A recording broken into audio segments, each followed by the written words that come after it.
마태복음 5장 네 번째 시간입니다. 성경이 증거하는 팔복을 제대로 이해하기 위해서는 시편 1편도 염두에 두어야 하고 팔복의 시제도 살펴야 합니다. 3절 팔복 중 첫째, 심령이 가난한 자는 복이 있나니 천국이 그들의 것임이요. 미래 시제가 아니라 현재 시제입니다. 10절 팔복 중 여덟째, 의를 위하여 박해를 받는 자는 복이 있나니 천국이 그들의 것임이라. 역시 현재 시제입니다. 하지만 4절 위로를 받을 것이요. 5절 땅을 기업으로 받을 것이요. 9절 하나님의 아들이라 일컬음을 받을 것이요. 첫째와 여덟째 복은 둘 다 현재 시제지만 둘째부터 일곱째까지 6가지 복은 전부 다 미래 시제입니다. 첫째와 여덟째에 언급되는 천국의 헬라어 직역은 죽어 나중에 간다는 천당이 아니라 지금 살아서 하나님께 그분 다스림을 받는 하나님 나라입니다. 팔복을 둘러싸고 있는 첫째와 여덟째 복을 받아 지금 살아서 하나님 나라로 주님 통치를 받는 자들은 죽어 나중에 천국에서 둘째부터 일곱째까지 6가지 복도 온전히 전부 다 누릴 것이라는 의미입니다. 회개하라, 천국이 가까이 왔느니라. 신자는 이미 주님 공생애 때 시작된 하나님 나라와 아직 완성되지 않은 주님 재림 때 영원히 완성될 하나님 나라 사이에서 마음을 돌이키는 회개를 통해 하나님 말씀에 오직 믿음으로 순종하며 사는 사람입니다. 성경이 증거하는 말세는 주님 공생의 직후 성령 강림 때부터 주님 재림하실 때까지를 가리키는 기간입니다.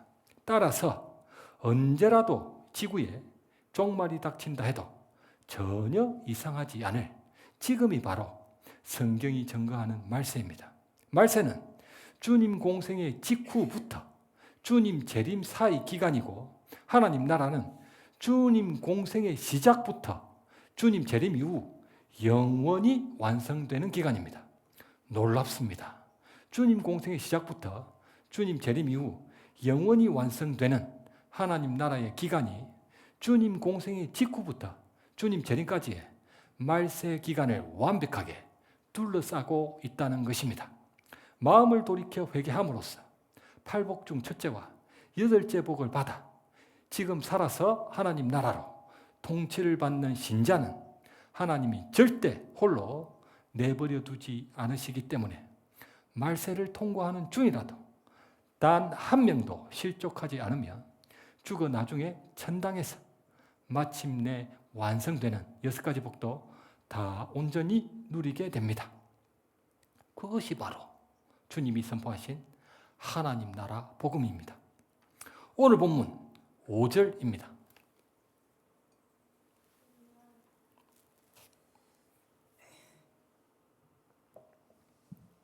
온유한 자는 복이 있나니 그들이 땅을 기업으로 받을 것이미요. 아멘. 아멘. 성경이 증거하는 팔복을 제대로 이해하기 위해서는 시편 1편도 염두에 두어야 하고 시제도 살펴야 하지만 문법적 구조도 감안해야 합니다. 팔복의 문장들은 모두 호티절로 구성되어져 있습니다. 헬라어 호티는 영어로는 왜냐하면 이라는 의미로 복이 있는 이유가 서술되는 구조입니다. 문법적 구조를 감안하면 3절 하나님께 복을 받은 사람은 심령이 가난한 자입니다. 호티 왜냐하면 천국에 그들의 것이기 때문입니다. 하나님께 복을 받은 사람은 애통하는 자입니다. 왜냐하면 그들은 위로를 받을 것이기 때문입니다. 하나님께 복을 받은 사람은 온유한 자입니다. 왜냐하면 그들은 땅을 기업으로 받을 것이기 때문입니다. 이렇게 이해해야 합니다. 성경 말씀 마가복음 10장 13절부터 15절입니다. 사람들이 예수께서 만져주심을 바라고 어린 아이들을 데리고 오매 제자들이 꾸짖거늘 예수께서 보시고 노하시어 이르시되 어린 아이들이 내게 오는 것을 용납하고 금하지 말라. 하나님의 나라가 이런 자의 것이니라. 내가 진실로 너희에게 이르노니 누구든지 하나님의 나라를 어린아이와 같이 받들지 않는 자는 결단코 그곳에 들어가지 못하리라 하시고. 아멘. 예수님은 천국이 아니라 하나님 나라를 말씀하셨습니다. 하나님 나라는 어린아이 같은 믿음이 아니고서는 결단코 들어갈 수 없습니다. 놀이공원에서 엄마를 잃어버린 어린아이를 상상해 봅시다. 엄마와 함께 처음 놀이공원에 들어갔을 때는 손에 솜사탕을 든 어린아이 얼굴에 웃음이 사라지지 않았습니다. 그런데 엄마가 전화를 하는 동안 풍선장수 아저씨가 뽀로로 노래 소리와 함께 지나가는 것을 보고 어린아이는 자기가 좋아하는 빨간 풍선에 온통 마음을 뺏겨 손에 든 솜사탕을 먹으며 그 아저씨를 따라갔습니다. 시간이 얼마나 흘렀을까요?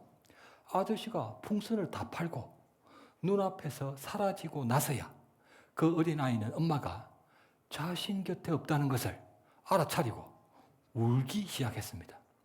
해가 져서 어두워져 갈수록 세상에서 제일 슬프게 울고 불고 난리가 난 그 어린아이에게 필요한 것이 무엇입니까? 자신에게 생명과도 같은 엄마를 찾을 능력이라고는 조금도 없는 자기 형편을 그제야 깨닫고 울기 시작한 것입니다. 그 아이가 불안한 눈동자로 계속 두리번거리며 대체 무엇을 찾는 것입니까?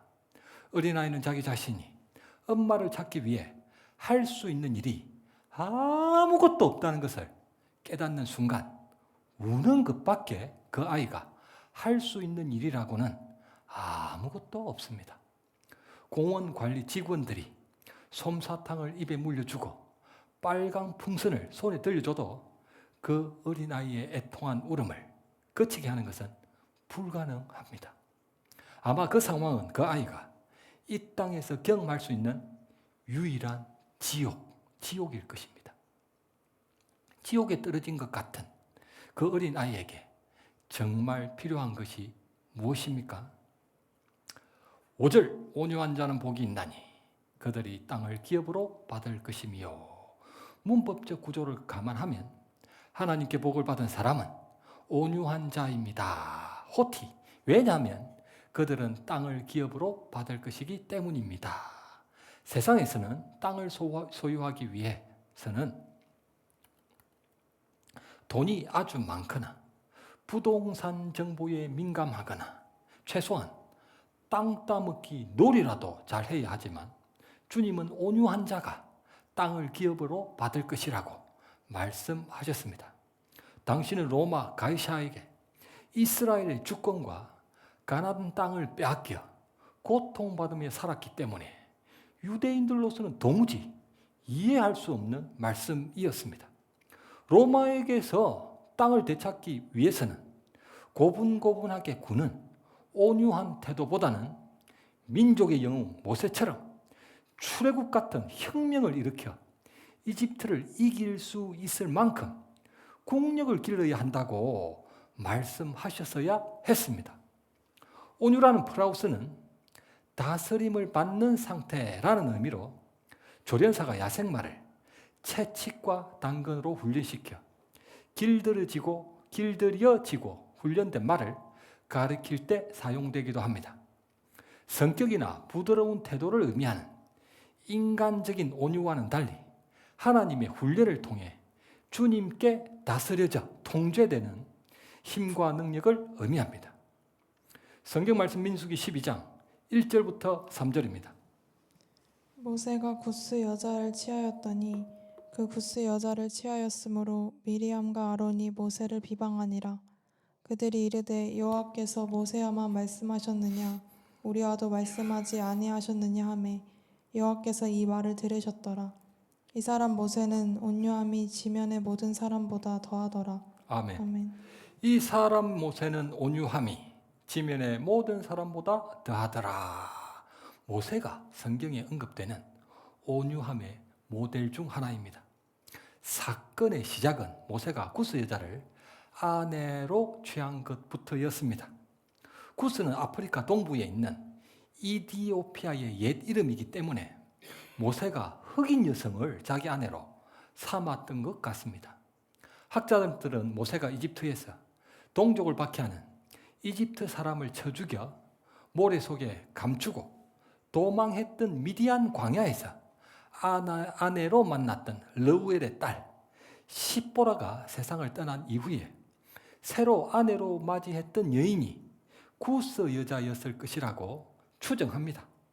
문제는 하나님 율법으로 이방인과의 혼인을 금지하셨음에도 불구하고 시내산에서 하나님께서 주셨던 십계명 두 돌판과 율법을 직접 받았던 그 모세가 히브리 여인과 혼인하지 않고 굳이 이방 구스 여자와 혼인을 했느냐입니다.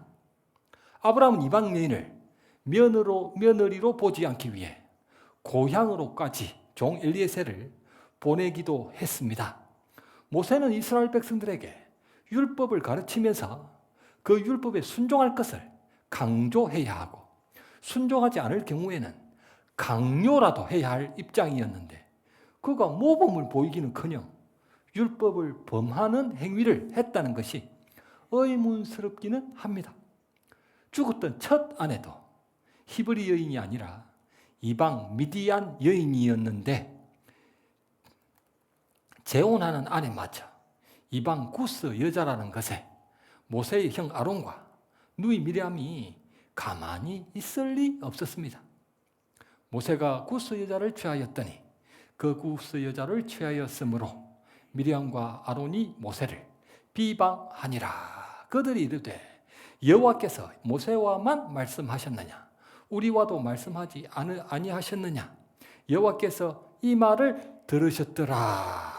결과적으로는 하나님이 모세가 아니라 미리암을 치셔서 나병에 걸리게 하셨기 때문에 하나님이 보시기에 문제는 모세가 아니라 미리암에게 있었습니다. 미리암이 나병에 걸렸으니까 미리암에게 문제가 있는 거죠. 모세가 구스 여자를 아내로 맞이했던 것은 그가 인간적인 마음으로 율법을 범했던 것이 아니라 하나님이 모세에게 구스 여자와 혼인하라는 명령을 하셨기 때문에 그가 순종했을 것입니다. 그럼에도 불구하고 누이 미리암이 주도적으로 아론까지 부추겨서 하나님 말씀에 순종했던 모세를 비방한 것입니다. 여호와께서 모세와만 말씀하셨느냐 우리와도 말씀하지 아니하셨느냐 여호와께서 이 말을 들으셨더라. 하나님이 바로 그 말을 들으시고 진노하시며 미리암을 치셔서 나병에 걸리게 하셨습니다. 하나님은 모세와 구스 여자와의 혼인에 대하여 모세에게는 말씀해 주셨지만 그들에게는 말씀해 주지 않으셨음에도 미리암과 아론은 그 원인을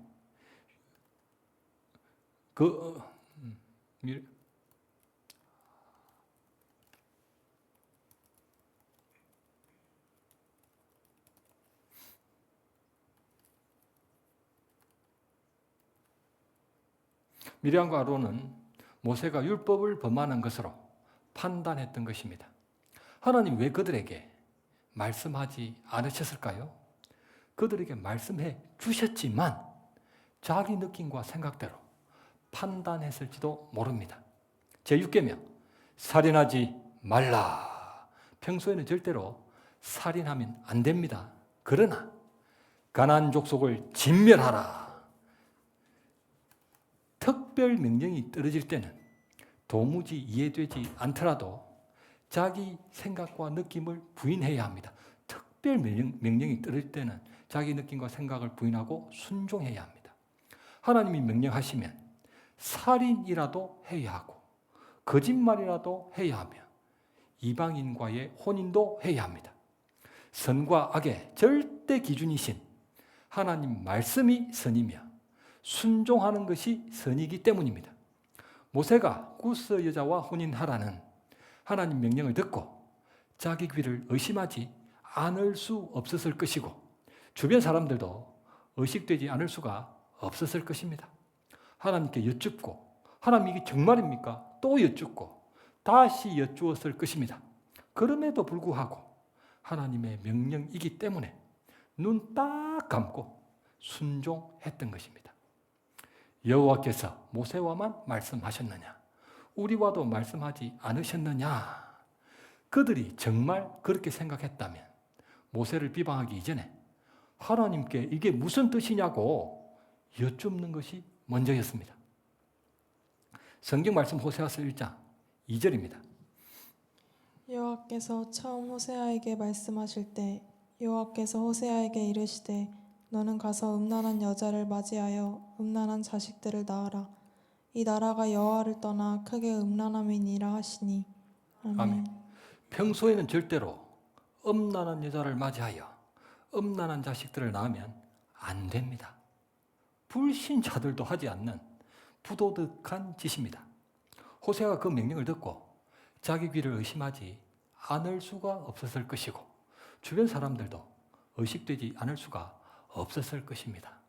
하나님께 하나님 이게 정말입니까? 여쭙고 또 여쭙고 다시 여쭈었을 것입니다. 그럼에도 불구하고 하나님의 명령이기 때문에 눈 딱 감고 순종했습니다. 이 나라가 여호와를 떠나 크게 음란함이니라. 입술로는 하나님을 믿는다는데 말씀에는 순종하지 않는 이스라엘의 영적 음란을 지적하고 책망하기 위한 특별 명령이 떨어진 것이기 때문에 호세아는 도무지 이해되지 않는 자기 느낌과 생각을 부인하고 그 말씀에 순종했습니다. 온유한 자는 복이 있나니 그들이 땅을 기업으로 받을 것이며. 이스라엘이 가나안을 정복하여 땅을 기업으로 받을 것이며 이랬잖아요. 이스라엘이 가나안 땅을 정복하여 그 땅을 기업으로 받을 당시 하나님 그들에게 넘치는 요단강 물을 밟고 건너가라는 명령부터 여리고성을 여세 동안은 하루 한 바퀴씩 돌고 7째 날에는 7바퀴, 도합 13바퀴를 돌아라는 도무지 이해되지 않는 명령을 하셨습니다.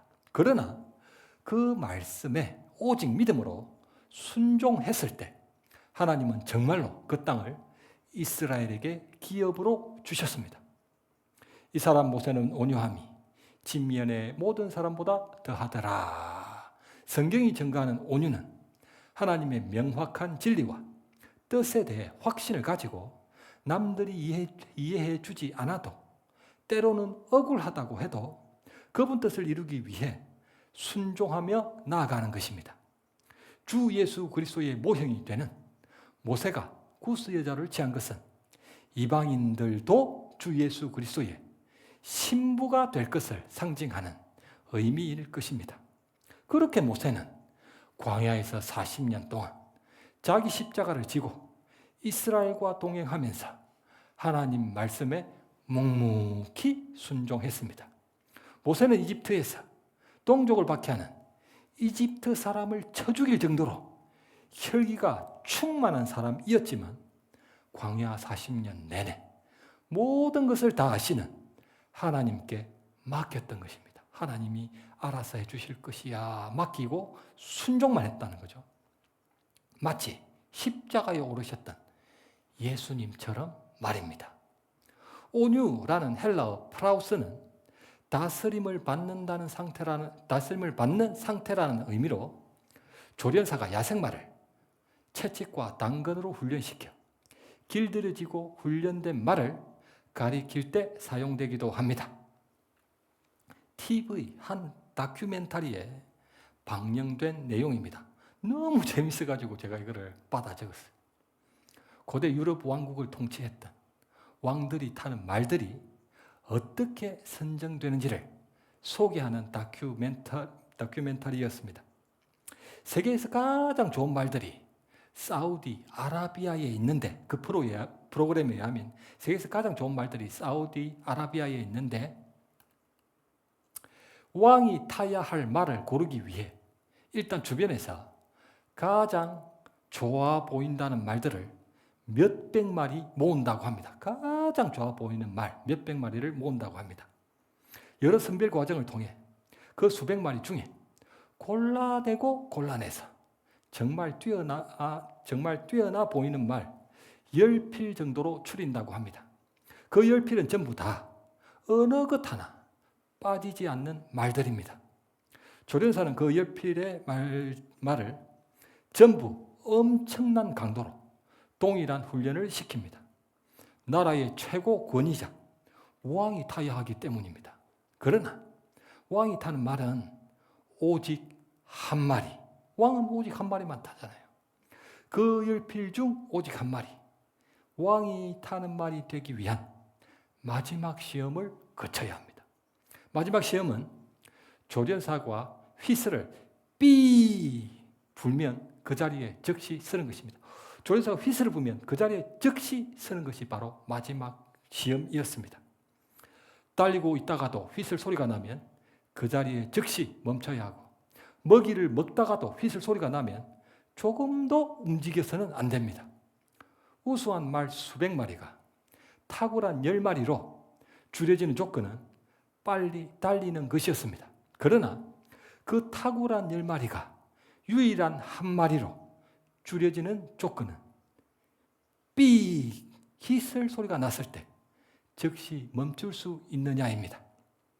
조련사는 아무리 바쁘게 달려가다가도 휘슬 소리가 나는 순간 그 자리에 즉시 멈출 줄 아는 왕의 말을 추려내기 위해 마침내 마지막 시험을 거칩니다.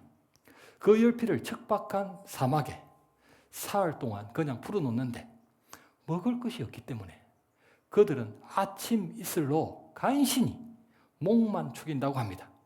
그렇게 사흘이 지나면 그 말들이 기진맥진해지는데 그때 조련사가 그 말들을 다시 데려옵니다. 조련사는 상태가 좋지 않은 그 말들을 물가가 보이는 곳에 풀어놓는다고 합니다. 말들이 사흘 동안 물을 마시지 못했기 때문에 얼마나 갈증이 나겠습니까? 물가가 보이는 곳에 풀어놓았기 때문에 그 말들은 전부 미친 듯이 물가를 향해 달리기 시작합니다. 젖먹던 힘까지 미친 듯이 온 힘을 다해 달려갑니다. 물가는 100m, 90m, 80m, 20m, 10m 말들이 물가에 도달하기 직전 조련사가 결정적인 순간에 휘슬을 붑니다. 삐! 이제 그만 물이 눈앞에 보이는 바로 그 지점에서 서는 말이 바로 왕의 말입니다. 조련사의 휘슬 신호에 자기 욕구를 제어할 수 있는 말이 왕이 타는 말입니다. 그렇게 목마른 상태 중에서도 휘슬 신호를 듣고 물이 눈앞에 보이는 지점에서 서는 말들이 있다고 합니다. 그런 말들이 있대요. 그러면 조련사가 그 말들에게 왕에게 합당한 말이라는 도장, 인을 쳐주는 것입니다. 일국의 왕을 섬기는 말 한 마리도 그렇게 선별되는데 하물며 하나님이 영원한 인을 쳐주실 만왕의 왕, 만주의 주께 순종할 그분 군대겠습니까? 자기를 부인할 수 있는 사람, 주인의 휘슬 신호에 삐! 즉시 모든 것을 내려놓고 어디든 따라갈 수 있는 사람, 그가 바로 하나님의 군대 14만 4천입니다. 주님이 원하시는 사람은 자기 진심과 열심으로 최선을 다해 그분을 섬기는 자들이 아닙니다. 그건 순종이 아니라 행위일 뿐이고 신앙생활이 아니라 종교생활에 불과합니다. 주님의 휘슬 신호에 자기를 부인하며 모든 것을 내려놓을 수 있는 사람이 바로 믿음과 순종의 사람입니다. 그런 사람에게는 왕의 훈련이 따릅니다. 왕의 시험을 통과해야 하기 때문입니다. 베드로가 주님을 3번이나 부인하고 저주하고 맹세까지 했지만 결국 통곡을 하면서 무너져 내렸습니다. 그 결정적인 순간에 들렸던 삐! 닭 우는 소리에 주님을 3번 부인할 것이라는 그분 말씀이 떠올랐기 때문입니다. 그 이후 그가 닭으로 만든 요리는 닭백숙이든 양념치킨이든 일체 먹지 않는다는 전설이 전해져 오고 있습니다. 베드로에게는 그날 이후 아마 꼬끼요 딱 우는 소리가 하나님의 휘슬 소리처럼 들렸을 것입니다. 우리도 하나님께 처음 진지하게 마음을 돌이키는 회개를 했을 때는 그 휘슬 소리가 아주 크게 들립니다. 거짓말 한번 하려고 해도 심장박동이 쿵쿵쿵쿵쿵쿵 그렇게 자기 심장 소리가 큰 소리인 줄 그제서야 알게 되었습니다. 삑! 이제 그만. 그때 즉시 악인들의 꾀를 따르지 않고 죄인들의 길에 서지 아니하며 오만한 자의 자리에 앉지 말아야 합니다. 그러나 그 휘슬 소리를 무시하고 악인들을 따르고 서거나 주저앉아버리면 휘슬 신호가 점점 작게 들리다가 급기야는 범죄 중에도 아예 들리지가 않습니다. 마침내 마귀의 소리가 들립니다. 어쩔 수 없는 거야. 기독교인들도 다르지 않아. 다른 사람들도 다 그래. 범죄하면 벼락이 치고 번개라도 떨어질 줄 알았는데 당장에 아무 일도 일어나지 않으니 마귀의 가스라이팅에 의해 그 다음부터는 죄를 범하는 것이 아주 자연스러워 전자동으로 돌아갑니다. 주님의 휘슬 신호가 크게 들릴 때 이제 그만 그 자리에 즉시 서야 합니다. 나중에는 들리지 않습니다. 나중에는 그 소리가 들리지를 않아요. 신자는 만왕의 왕을 어디든 따르는 종들이기 때문에 즉시 서야 합니다. 성경 말씀 마가복음 12장 2절부터 6절입니다. 이르시되 너희는 맞은편 마을로 가라. 그리로 들어가면 곧 아직 아무도 타보지 않은 나귀 새끼가 매여 있는 것을 보리니 풀어 끌고 오라. 만일 누가 너희에게 왜 이렇게 하느냐 묻거든 주가 쓰시겠다 하라. 그래야면 즉시 이리로 보내리라 하시니 제자들이 가서 본즉 나귀 새끼가 문 앞 거리에 매여 있는지라. 그것을 푸니 거기 서 있는 사람 중 어떤 이들이 이르되 나귀 새끼를 풀어 무엇 하려느냐 하매 제자들이 예수께서 이르신 대로 말한대 이에 허락하는지라. 아멘. 만일 누가 너희에게 왜 이렇게 하느냐 묻거든 주가 쓰시겠다 하라. 그리하면 즉시 이리로 보내리라. 주님 말씀에 나귀 새끼를 즉시 보냈던 사람은 이름도 언급되지 않는데 대체 누구였을까요? 삑! 하나님의 휘슬 소리에 훈련되고 길리워진 프라우스, 이름조차 드러내지 않는 온유한 자였을 것입니다.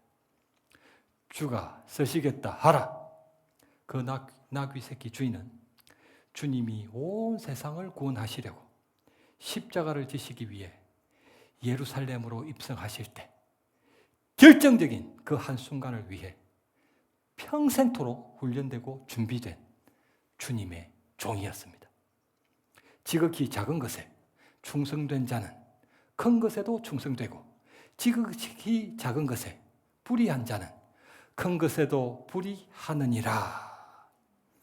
놀이공원에서 엄마를 잃어버렸던 어린 아이가 다행히도 엄마를 찾았습니다. 그런 이후 그 아이가 어떻게 달라집니까? 아이는 놀이공원에서 엄마를 잃어버리는 재난 상황 대응 훈련을 철저히 받았기 때문에 집에서는 혼자서도 잘 놀지만 밖에 외출을 할 때마다 엄마 손을 절대 놓지 않고 결코 혼자가 되지 않습니다. 혹시 뽀로로 노래소리와 함께 빨간 풍선을 판매하는 풍선 장수 아저씨가 지나가도 잠시 쳐다는 볼지언정 엄마를 돌아보며 확인하고 그 손을 더 꼭 잡습니다. 이것이 바로 임마누엘과 아주 흡사한 엄마누엘입니다. 엄마누엘. 자기가 할 수 있는 것이라고는 아무것도 없는 심령이 가난하다는 것을 깨닫고 애통하게 울고불고 또 울다가 할 수 있는 것은 우는 것밖이니까 다시 찾은 엄마 손을 절대 놓지 않는 이 상태가 하나님께 복을 받아 훈련의 결과로 얻은 프라우스, 바로 온유입니다. 말씀을 맺겠습니다. 온유한 자는 복이 있나니 그들이 땅을 기업으로 받을 것이며 온유한 자들은 땅을 차지하며 풍성한 화평으로 즐거워하리로다. 주님이 팔복에서 언급하신 온유라는 헬라어 프라우스는 시편 37편 11절에 온유라는 히브리어 아나임을 인용하신 것입니다. 악인이 칼을 빼고 활을 당겨 가난하고 궁핍한 자를 엎드러뜨리며 행위가 정직한 자를 죽이고자 하나, 동일한 37편 14절에 언급되는 가난이라는 히브리어도 아나임인데 아나임은 우리말로 온유보다는 가난으로 더 많이 번역됩니다. 하나님께 복을 받아 깨달은 영적인 가난함이 온유함으로 이어진다는 의미입니다. 우리 모두는 그 시작이 하나님의 입으로부터 나오는 모든 말씀을 믿고 마음을 돌이키는 회개로부터라는 것을 기억해야 합니다. 아멘.